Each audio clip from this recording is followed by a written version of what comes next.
जे परिस्थिती त्या वार्डमध्ये आहे की आम्ही लढले तर BJPचे 4ही उमेदवार हारतील, त्यामुळे आम्हाला BJPच्या काही नुकसान करायचं नाही आहे. BJP चांगला काम करत आहे राज्यामध्ये, केंद्रामध्ये. आम्ही BJPला पाठिंबा देत आहे. आता मी आपले जे उमेदवार आहे, जे आपले जे मतदार आहेत, त्यांना हे सांगू इच्छितो की तुम्ही BJPला सपोर्ट करा आणि BJPला निवडून राहा. नमस्कार, मी संकेत आणि आपण पाहत आहात मुंबई आउटलुक.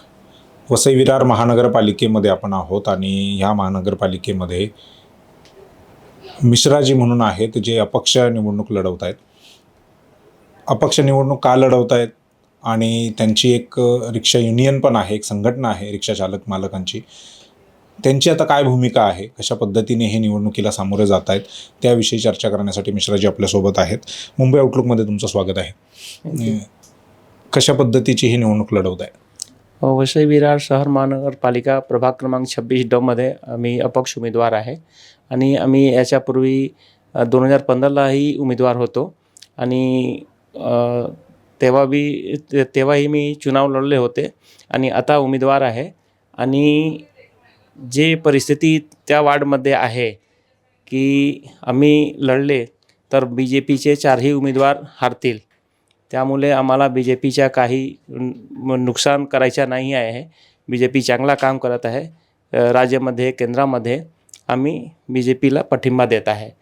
आता मी आपले जे उमेदवार आहे, जे आपले जे मतदार आहेत, त्यांना हे सांगू इच्छितो की तुम्ही BJPला सपोर्ट करा आणि BJPला निवडून राहा. तुम्ही म्हणजे माघार घेत आहात एक प्रकारे? हो.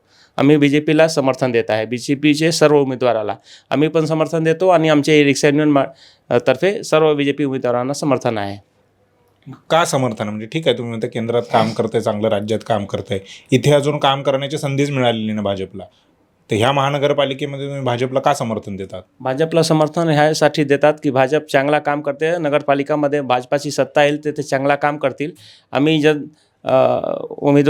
चुनाव लढलो तर BJPचे उमेदवार हारतील.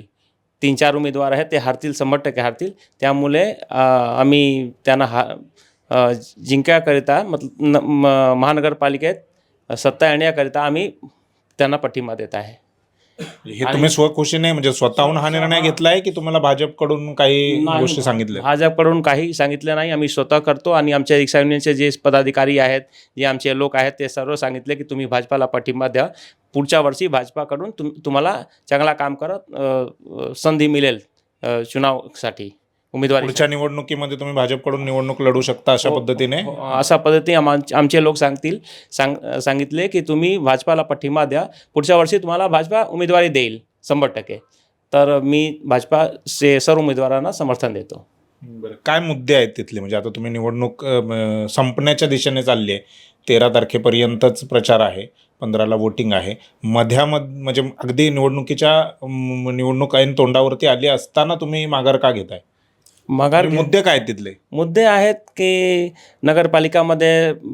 महानगरपालिकामध्ये स्वच्छ सरकार येईल आणि चांगल्या रीतीने काम होईल. रोडचे, रस्त्याचे, पाणीचे, हॉस्पिटलचे सर्व काम व्यवस्थित होईल. आता जे पूर्वीपासून चालले आहे ते बरोबर नाही आहेत.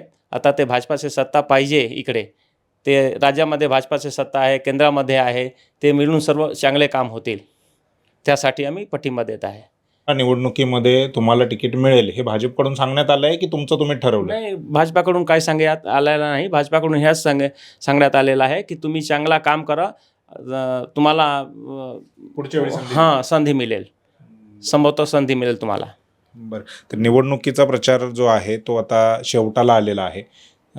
13 तारखेच्या संध्याकाळपर्यंत 6 वाजेपर्यंत हा प्रचार राहील. 15 तारखेला वोटिंग आहे, 16 तारखेला निकाल लागेल आणि निवडणूक अगदी मध्यापर्यंत आल्यानंतर अशा पद्धतीने भाजपकडून किंवा जे अपक्ष उमेदवार आहेत त्यांना असं वाटतंय की मला भाजपकडून पुढच्या वेळी संधी मिळेल आणि जर ते आता निवडणूक लढले तर कदाचित भाजपचं मोठं नुकसान होईल आणि त्यामुळे ते माघार घेत आहेत आणि त्यांचा संपूर्ण पाठिंबा जो आहे तो भाजपला राहील. तर निवडणुकीच्या वेळेपर्यंत म्हणजे अगदी 15 तारखेपर्यंत राजकीय समीकरणं, राजकीय वातावरण जे आहे प्रत्येक वॉर्डमधलं, प्रत्येक प्रभागामधलं हे दिवसेंदिवस मिनिटा बदलत कसं चाललंय ह्याचं एक उत्तम उदाहरण म्हणजे मिश्राजी आहेत. धन्यवाद मुंबई आउटलुकशी बोलल्याबद्दल. धन्यवाद.